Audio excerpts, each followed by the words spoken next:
Le sang coulait encore de ma gorge quand j'ai vu les yeux froids de mon mari, Étienne, se pencher sur moi dans l'ombre de notre appartement parisien. C'est fini, Claire. Tu n'as jamais été qu'un obstacle, avait-il murmuré, sa voix comme un poison lent, tandis que la lame qu'il avait enfoncée dans ma chair vibrait de ma dernière inspiration.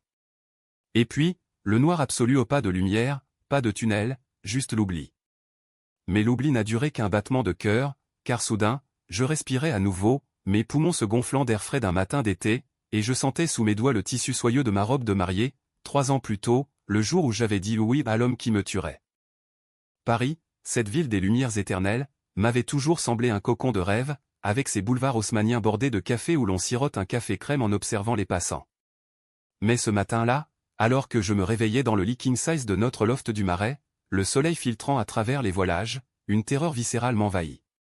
Mes mains tremblaient en touchant mon visage lisse, jeune, sans les rides creusées par des années de mensonges. J'étais revenu. Pas dans un corps neuf, non, dans le mien, celui d'avant la chute. Celui de Claire Duval, 28 ans, fraîchement mariée à Étienne Laurent, l'héritier d'une dynastie de banquiers parisiens, l'homme dont le sourire avait conquis mon cœur lors d'une soirée au Moulin Rouge. Je me redressai d'un bond, le cœur battant la chamade, et courus vers le miroir ancien accroché au mur du salon. Mon reflet me fixait, cheveux châtains cascadant en boucles souples, yeux verts hérités de ma mère bretonne, lèvres pleines encore marquées du rouge à lèvres de la veille au nom, de la nuit de noces qui n'avait pas encore eu lieu dans cette timeline. 3 ans en arrière. La date sur mon téléphone confirmait l'horreur, 15 juillet 2022. Le jour suivant notre mariage civil à la mairie du 4e arrondissement. Demain, la grande réception au château de Versailles, où toute l'élite parisienne se presserait pour célébrer l'union de la roturière ambitieuse en moi, avocate en droit des affaires chez un cabinet du boulevard Saint-Germain et du prince de la finance. Mais je savais ce qui se tramait derrière les rideaux de soie. Étienne n'avait pas épousé par amour. Oh non. C'était un calcul froid, une pièce dans l'échiquier de sa famille. Mon père, un modeste professeur d'histoire à la Sorbonne, avait découvert par hasard un scandale enfoui, des années 80, la banque Laurent avait blanchi de l'argent pour des cartels sud-américains, via des comptes offshore aux Caïmans. Il me l'avait confié un soir, ivre de vin rouge, lors d'un dîner familial à Montmartre. Claire, ma chérie, si tu épouses ce garçon, tu pourrais nous ruiner. Ou nous sauver. J'avais ri, pensant à une exagération d'ivrogne. Mais Étienne l'avait su. Comment? Par ma meilleure amie, Sophie, qui avait fouillé mon journal intime lors d'une soirée arrosée, et l'avait rapporté à son amant Étienne lui-même. Sophie. Ma confidente depuis nos années à Sciences Po, avec ses cheveux blonds impeccables et son rire cristallin qui masquait un serpent. Elle avait couché avec lui des mois avant le mariage, dans les couloirs feutrés de l'Opéra Garnier, pendant que je plaidais un dossier interminable. Et ce n'était pas tout. La mort accidentelle de mon père, 6 mois après le mariage ou une chute dans le métro, officiellement un malaise cardiaque n'en était pas une.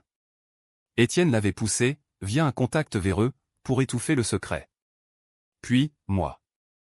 La nuit où il m'avait poignardé, feignant un cambriolage raté, c'était la cerise sur le gâteau, l'assurance vie généreuse qu'il avait souscrite à mon nom, et le testament falsifié me laissant sans un sou, tout à sa bien-aimée Sophie. Je m'effondrais sur le tapis perçant, les sanglots me secouant comme une tempête.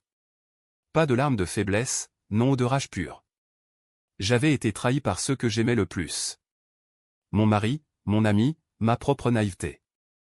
Mais cette fois, je ne serais pas la victime. J'étais ressuscité, un fantôme dans la peau d'une mariée, et Paris serait le théâtre de ma vengeance. Froide, méthodique, impitoyable. Comme les romans de Zola que j'avais dévorés adolescente, où les opprimés renversent les puissants dans un tourbillon de sang et de justice. Le premier pas, feindre l'innocence. Je me composais un sourire radieux devant le miroir, effaçant les traces de ma panique. Étienne entra alors, torse nu, sortant de la douche attenante, son corps athlétique luisant d'eau. « Bonjour, ma colombe » murmura-t-il en m'embrassant sur la tempe, son parfum boisé au Chanel pour homme me donnant la nausée rétrospective. « Prête pour le chaos de demain ?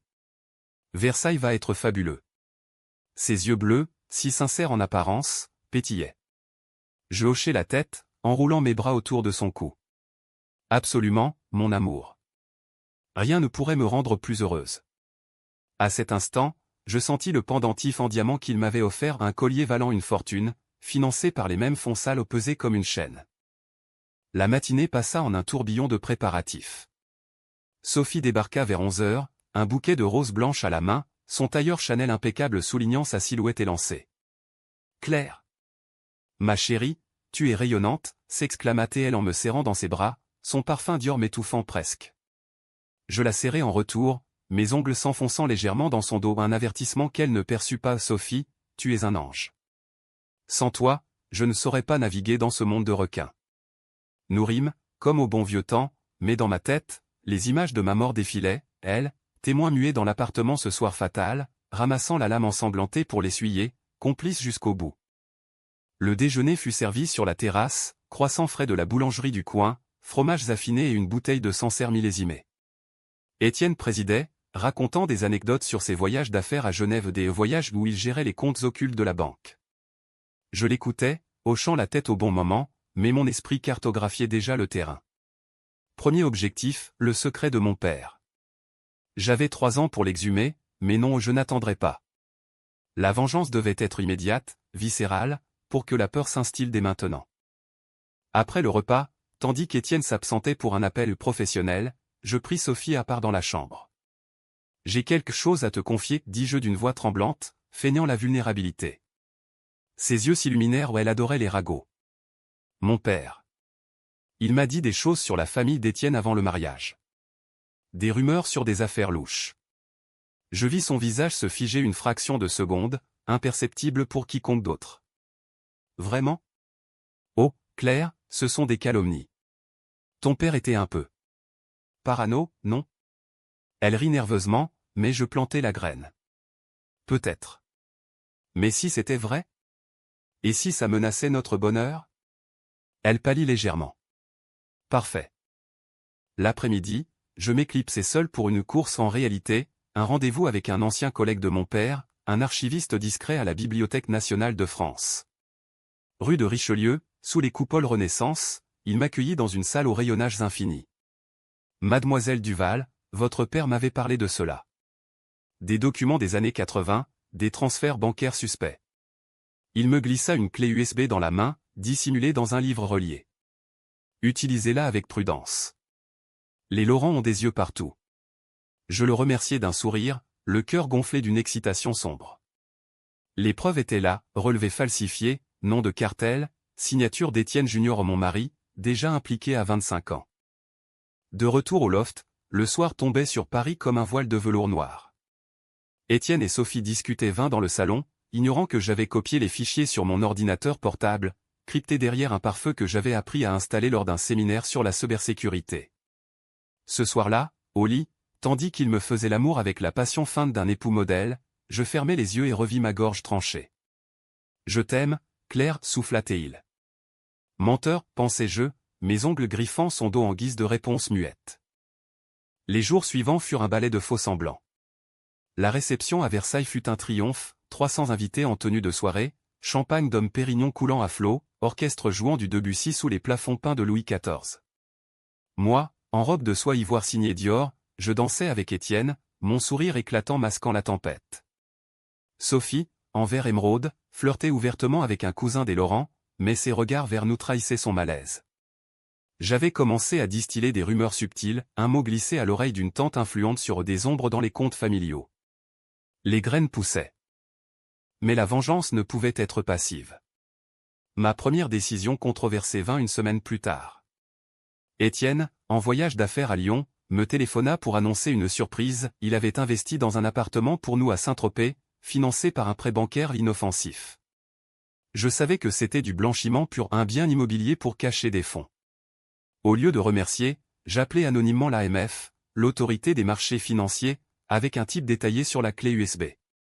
Preuve jointe, dis-je d'une voix modifiée par un logiciel. Le lendemain, les journaux titraient « Enquête sur des irrégularités chez Banque Laurent ». Étienne rentra blême, accusant des concurrents. Je le consolai, posant ma tête sur son épaule, sentant son pouce accélérer de peur. Sophie fut la suivante. Lors d'un déjeuner au café de Flore, je lui confiai par accident une capture d'écran d'un email ancien, un flirt qu'Étienne lui avait envoyé avant le mariage, que j'avais découvert en fouillant son téléphone. En réalité, je l'avais anticipé. Il m'a trompé avec toi, feignit-je l'effondrement. Elle bafouilla des excuses, mais la graine de discorde était semée. Bientôt, le rendez-vous clandestin devint des disputes furieuses, que j'espionnais via un mouchard installé sur son portable. Pourtant, au fond de moi, une voix murmurait, et si je détruisais plus que leurs mensonges? Mon père méritait justice, mais à quel prix? Saboter la banque familiale ruinerait des centaines d'employés innocents, des familles comme la mienne autrefois. C'était le dilemme qui me rongeait les nuits, entre la soif de sang et un reste de moralité. Mais la mémoire de la lame. Elle effaçait tout. Les mois s'écoulèrent comme un vin capiteux, âpre et enivrant. Paris en automne, avec ses feuilles roussies jonchant les quais de Seine, devint le décor de ma métamorphose. De l'extérieur, j'étais la Claire parfaite, avocate montante, épouse dévouée, hôte des dîners mondains où les épouses de banquiers échangeaient des potins sur les dernières expositions au Louvre. Intérieurement, j'étais un volcan en sommeil, éruptant en plan calculé. L'enquête de l'AMF progressait, et Étienne passait des nuits blanches à passer des coups de fil frénétiques à ses avocats, ignorant que sa colombe était l'orfraie qui le guettait. Un soir de novembre, sous une pluie battante qui transformait les rues en miroirs noirs, je décidai d'accélérer. Sophie m'avait invité à une soirée galante chez elle, dans son appartement haussmannien de l'île Saint-Louis. Pour nous changer les idées, avait-elle dit, sa voix mielleuse au téléphone. J'acceptai, emportant dans mon sac un flacon de parfum non, un élixir plus sombre, un laxatif puissant, dilué dans une fiole, que j'avais acheté sous un faux nom en pharmacie. Pas pour tuer, oh non, pour humilier. La Sophie que je connaissais adorait briller en société, et ce soir-là, elle recevait les pontes de la mode parisienne, dont un critique du Figaro Mode. La soirée était un tourbillon de rires forcés et de coupes de champagne. Sophie, en robe rouge sang, virevoltait, distribuant des bises parfumées.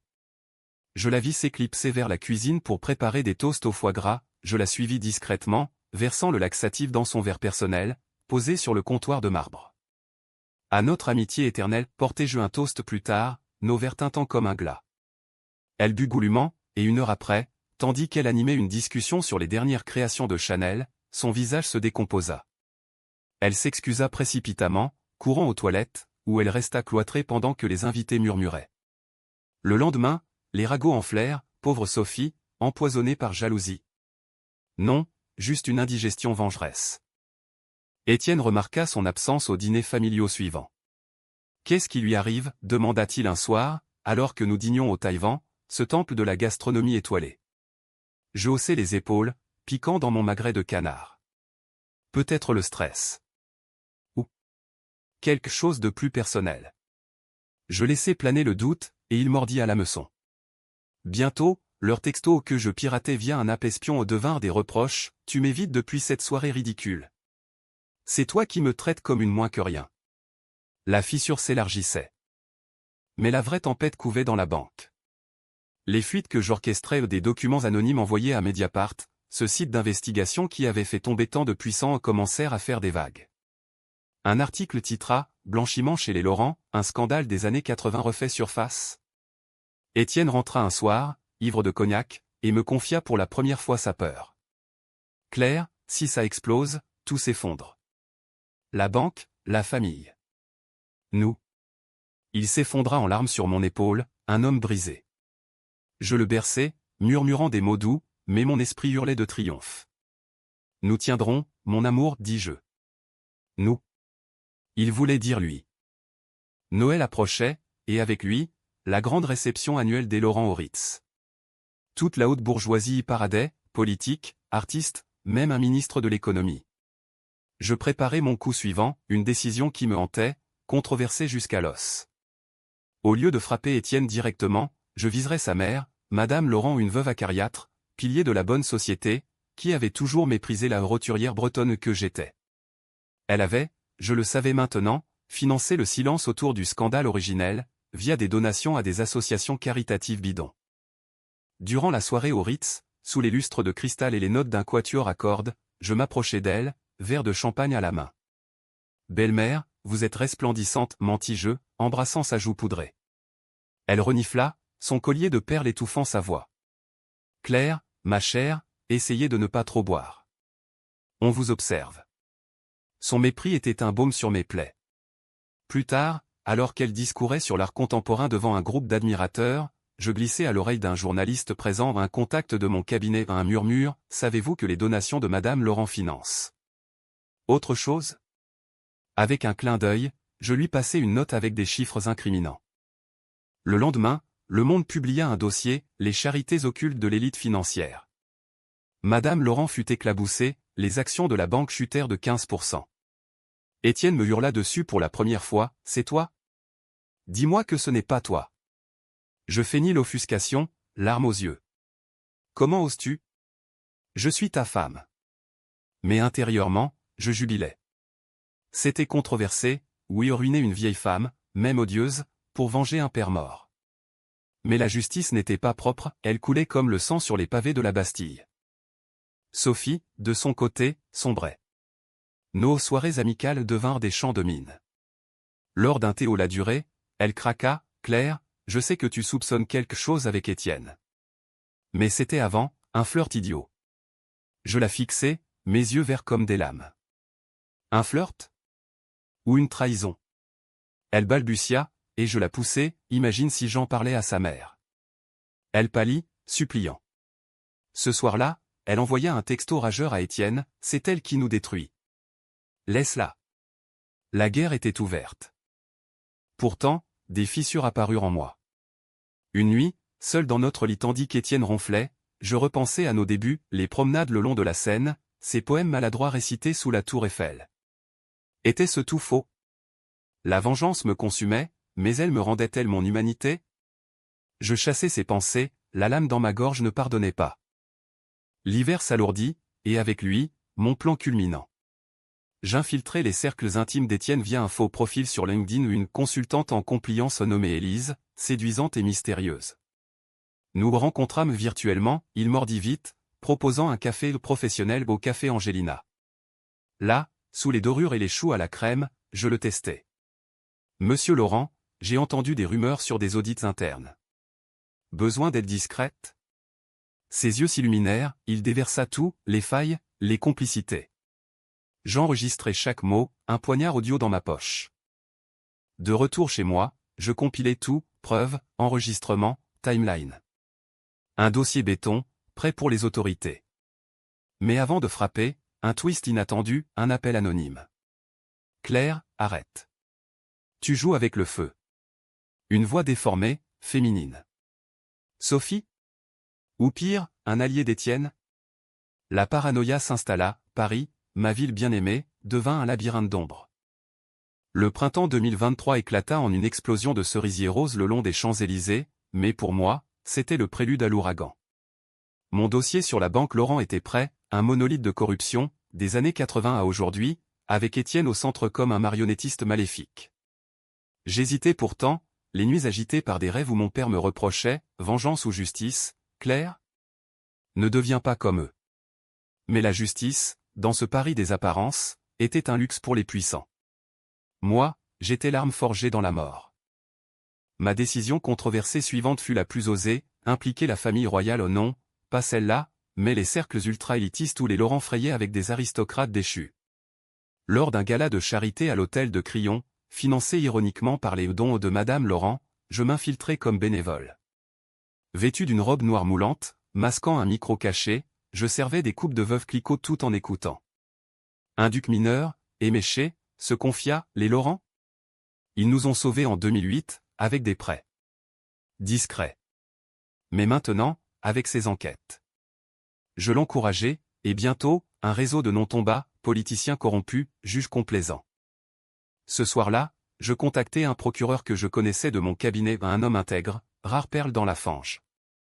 J'ai des infos sur un réseau de blanchiment impliquant des figures publiques. Anonymes, bien sûr. Les arrestations commencèrent, un député, un notaire. Étienne paniqua, nos dîners devinrent des silences tendus. Claire, jure-moi que tu n'es pas mêlée à ça, implora-t-il un soir, ses mains tremblantes sur les miennes. Je jurai, les yeux dans les yeux, sentant le mensonge comme un aphrodisiaque. Sophie, elle, contre-attaqua. Un matin, elle débarqua au loft, les yeux rougis. Claire, on doit parler. Étienne et moi. C'est fini. Mais toi, tu changes. Qu'est-ce qui t'arrive? Je l'invitai à s'asseoir, servant du thé vert sans poison cette fois. Elle déballa tout, leur liaison, les regrets, et puis, le coup de poignard, ton père. Il n'est pas tombé par accident. Étienne l'a su pour le secret, et... Elle s'arrêta, horrifiée. Quoi, pressé je, feignant le choc. Il a payé quelqu'un. Je l'ai appris après, et j'ai rien dit parce que... J'avais peur. Les larmes coulaient, pour la première fois, je vis la fissure en elle. Complément ou manipulatrice? Je la serrai dans mes bras, murmurant, on va le faire payer ensemble. Mensonge, bien sûr. Mais ça la liait à moi, une marionnette de plus. L'été arriva, torride et oppressant, comme ma fureur. J'organisai un voyage romantique à la Côte d'Azur au Cannes, avec ses yachts et ses fêtes décadentes. Étienne, distrait par les crises à la banque, accepta. Là-bas, dans notre suite au Martinez, je mis en scène la confrontation. Une nuit, après un dîner arrosé de rosée provençale, je découvris des textos sur son téléphone osseux avec Sophie, que j'avais moi-même placé comme appât. Traître, hurlai-je, théâtral. Il nia, bafouilla, puis avoua tout, l'affaire avec Sophie, le chantage sur mon père, même des allusions à ma future disparition aussi je devenais un problème. C'était pour nous protéger, Claire. La banque, notre vie. Je feignis l'effondrement, courant sur la plage de sable fin, les vagues léchant mes pieds nus. Il me suivit, suppliant. Là, sous les étoiles méditerranéennes, je sortis mon atout, le micro de la suite avait tout capturé. Protéger qui, Étienne? Toi. De retour à Paris, je déposai l'enregistrement chez le procureur. Les menottes claquèrent 2 jours plus tard, Étienne arrêté à son bureau de la Défense, menottes au poignet devant les flashs des paparazzis. Le Monde titra, héritier de banque arrêté pour blanchiment et extorsion. Sophie fut interrogée, elle craqua, impliquant Madame Laurent. La famille s'effondra comme un château de cartes, faillite annoncée, titre boursier en chute libre. Mais la vengeance n'était pas complète. Mon père. J'exhumai le dossier médical, pas de malaise, mais des traces de GHB dans son sang en drogue pour le faire tituber sous le métro. Le contact véreux d'Étienne était un SDF payé 5 000 €, retrouvé pendu dans sa cellule après son arrestation initiale. Justice poétique? Non.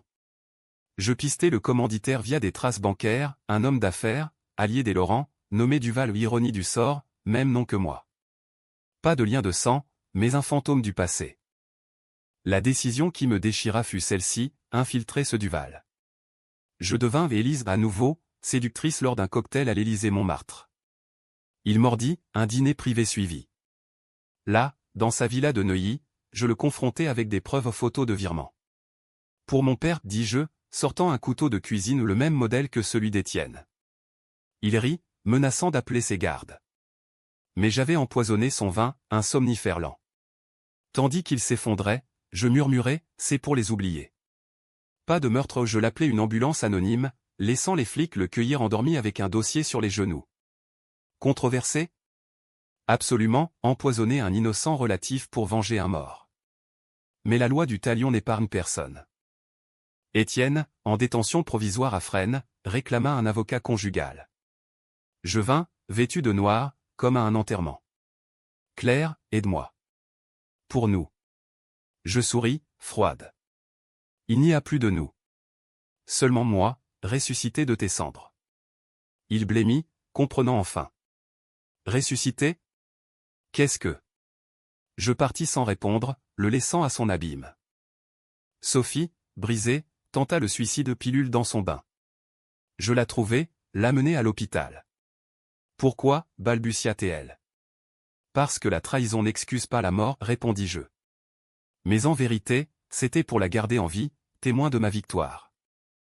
Pourtant, le twist frappa comme un éclair, en fouillant les affaires d'Étienne, je découvris une lettre de ma mère morte en couches, disaient les récits. Non, elle avait fui, enceinte d'un autre, abandonnant mon père. Et Étienne le savait, via des détectives privés. Il m'avait épousé pour ce secret aussi, pour me contrôler. La trahison était plus profonde, généalogique. Je pleurais pour la première fois depuis ma renaissance, non de douleur, mais de libération. L'automne 2023 enveloppa Paris d'un manteau de brume, et avec lui, le procès des Laurent devint le feuilleton judiciaire du siècle.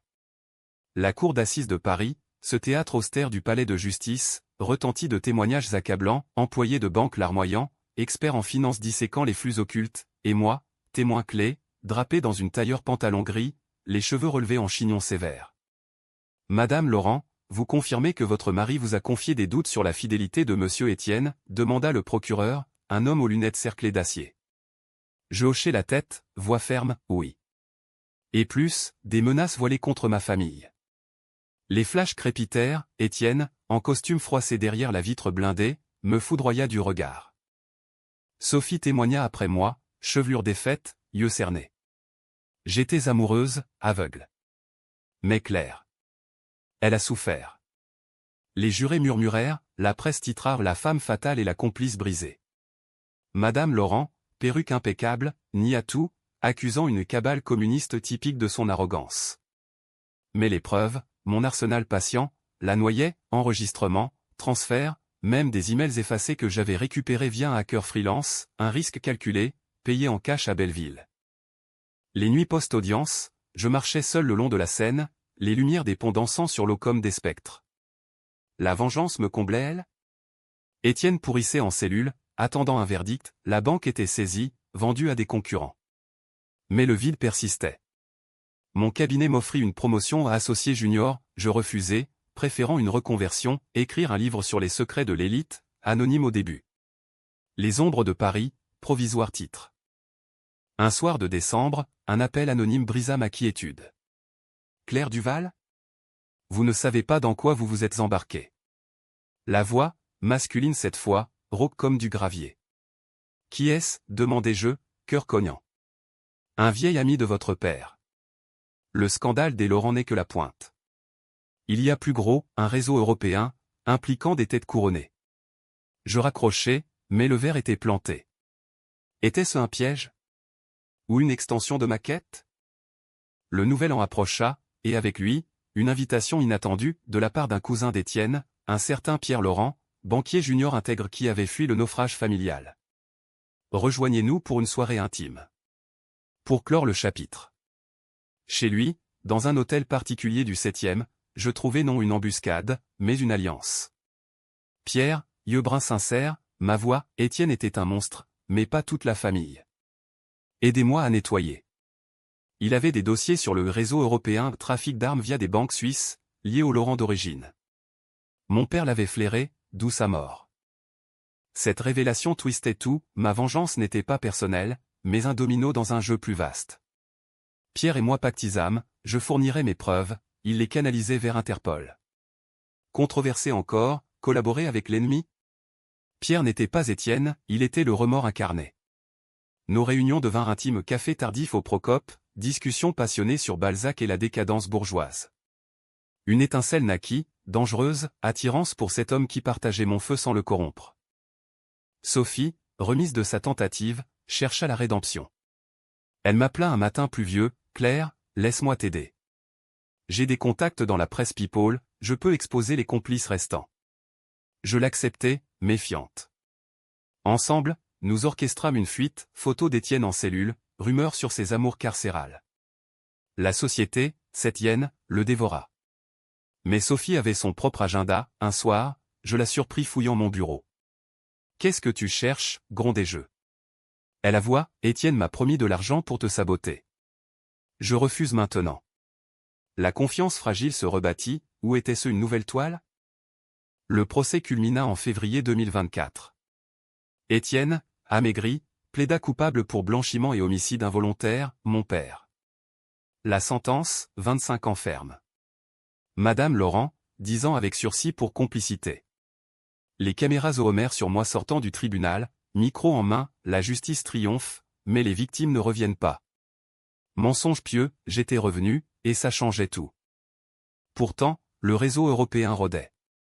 Pierre et moi voyageâmes à Genève, neutralité feinte de la Suisse. Là, dans un café surplombant le lac Léman, nous exfiltrâmes un whistleblower, un comptable terrifié, dossier sous le bras. Les Laurent n'étaient que des pions, murmura-t-il. Le vrai chef? Un consortium d'aristocrates et de mafieux, finançant des guerres proxy en Afrique. Mon père avait touché au cœur du monstre. La décision fatidique, publier tout. Controversé au Cubo exposé, ça ruinerait des économies mondiales, des jobs, des vies innocentes. Mais ne pas le faire trahirait mon sang.